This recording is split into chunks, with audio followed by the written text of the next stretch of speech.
Welcome back to Honda Garage, Idaho. In today's episode, we're going to be taking a look at my 2009 Honda Fit, seeing what it takes to remove the panels off of the doors, front and rear, and replacing the speakers. Let's get started.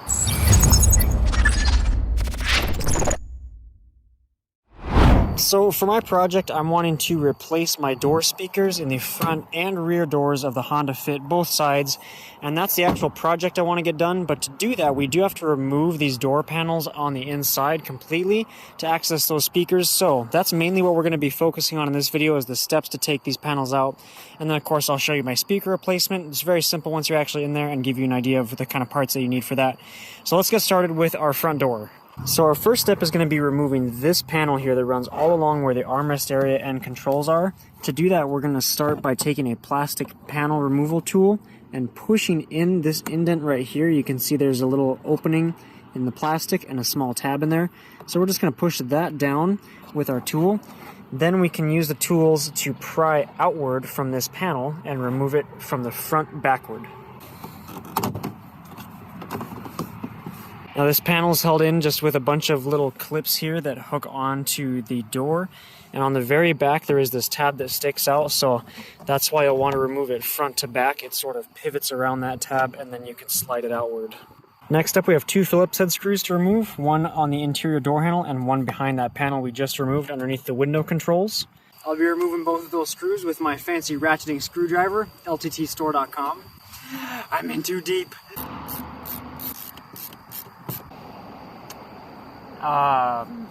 That's about it. With those two screws out of the way, the rest of this is just held on with plastic pop clips. So we're going to bring back our trim removal tool and just go around the outside edge of the door, pop it all away from the frame, and then we can lift it up out of the window channel.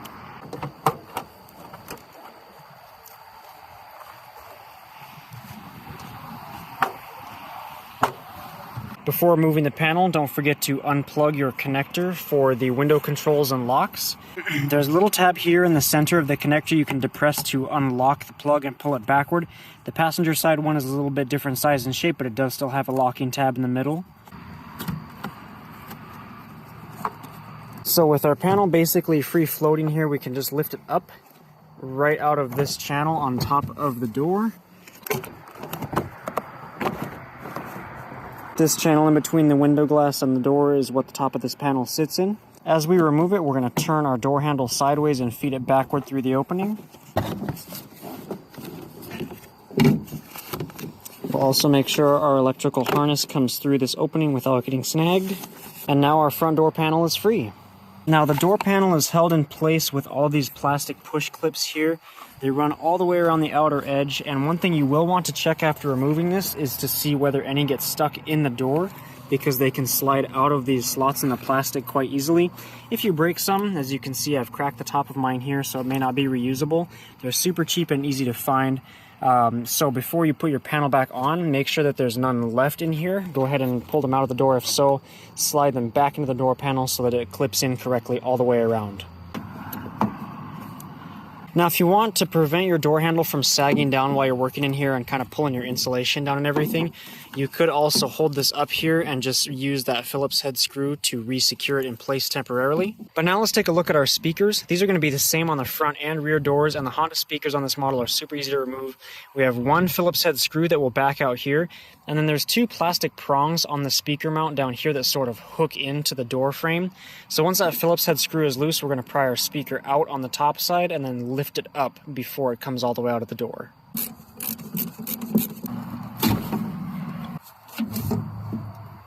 There's those two little mounting feet that I was talking about, so they slide into these rectangular holes here and just hook in along the bottom edge. So when you go to replace your speaker brackets, that's what we're going to start with first, and then we'll lay it in and screw in the top side.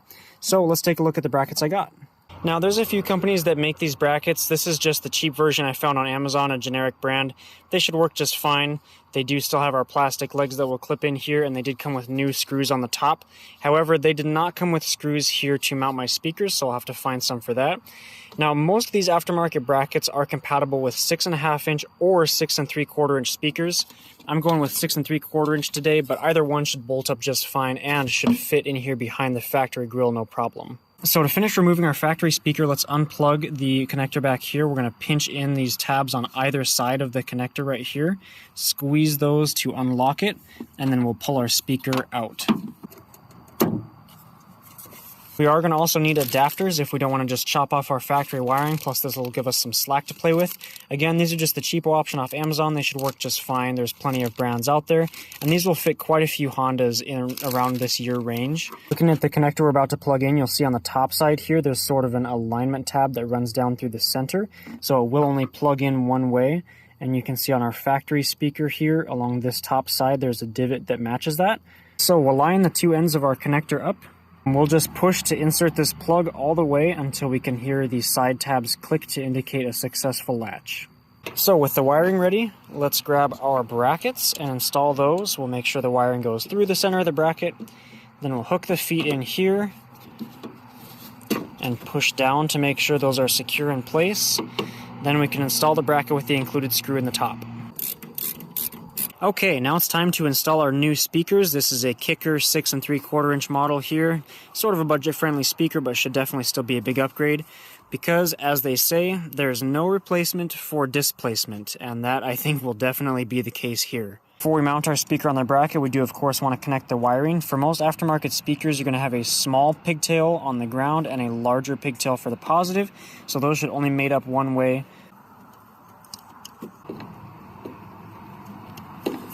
Okay, now all that's left to do is screw our speaker onto the bracket using the predetermined holes and whatever screws you find that are the right size. Again, neither my speakers nor my brackets included screws for this specific chunk of the mounting, so just find something that holds well and is not too large or too small for whatever size hole is pre-drilled in your brackets. Okay, now that your speaker is reinstalled, we can go ahead and put the panel back on. The steps for reinstallation are, of course, going to be the same in just the reverse order, so we'll make sure we feed our door handle through our cutout here and also our wiring harness for the switches before we press this back into place. Remember, as your panel is going on, to start off with it higher up above the door until you get it flush with the window. Once it's all the way lined up and the corners are lined up well also, then we can just press down. And if it's installed correctly, we should see this hole for the Phillips head screw down here line up fairly well. Finally, we'll take that side trim piece, line it up with that tab on the side here, and then just press all the way around to make sure those clips are snug. And that's literally all there is to it for the front door. So let's move on to the back. And honestly, I don't even really know if I need to do a tutorial for the back door because it is almost exactly the same. We're going to pop off the trim panel around the armrest area in the same exact way, remove two Phillips head screws, one at the handle and one under the window controls, unplug the electronics, pop out all the clips along the side of the door, remembering to check for any that get broken or left in the door itself, and then just lift off the door frame. One thing to keep in mind when you're popping this rear door panel up is this section here under this little plastic trim.